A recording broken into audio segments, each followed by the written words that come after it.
Today, I want to tell you about my very first titled dog, the lessons he taught me, and why that experience completely changed the way I think about dog training. More importantly, we'll talk about why the endless debates between positive only and balanced training often miss the point entirely. The very first dog I trained and titled was a chow-chow. I achieved success with him not because I was a naturally gifted handler, but because I stepped into the dog world without knowing that there are opinions about what certain breeds can and cannot do, and that apparently you cannot train and title a chow.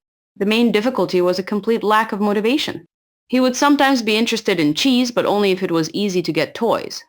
No interest whatsoever. On the flip side, he was rock stable. No reactivity, no aggression, no anxiety. You could take this dog anywhere and he would perform consistently as long as you figured out how to make him care enough to bother.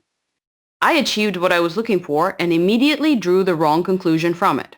I assumed that other dogs were more or less like him. Boy, was I wrong. There are over 300 dog breeds organized into groups based on the function they were bred to perform. Herding dogs, sporting dogs, working dogs, terriers, hounds, toys. And then there is the non-sporting group, which is essentially where all the dogs that did not quite fit anywhere else ended up, ranging from Dalmatians to poodles. While there is some personality consistency within most groups. The non-sporting group is a grab bag of wildly different animals that happen to share a classification, to illustrate how dramatically dogs can differ across these groups. The mental sensitivity spectrum spans from the border collie, who adjusts its behavior to the slightest variation in your voice or facial expression, to the chow, who only cares about such mundane things insofar as it suits its desire in a specific moment in time.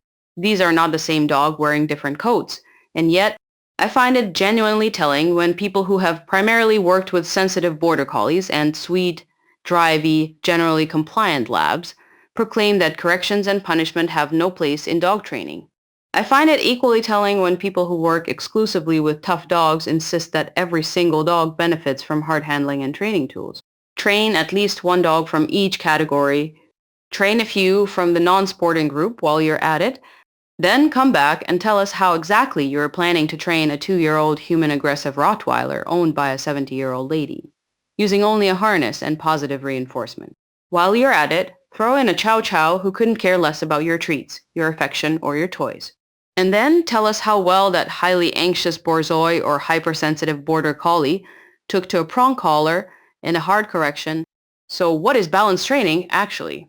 It is not about finding a balance between positive reinforcement and punishment.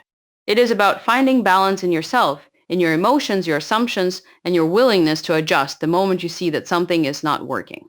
It means not planting your flag at either end of the spectrum and staying there. It means moving freely within it and finding what a specific dog in front of you right now actually needs. That is the only balance worth talking about. If you enjoyed this episode, subscribe to the AK9 Canada podcast. If there's a topic you'd like covered in a future episode, leave a comment. We read every one of them. Thanks for listening, and we'll see you in the next episode.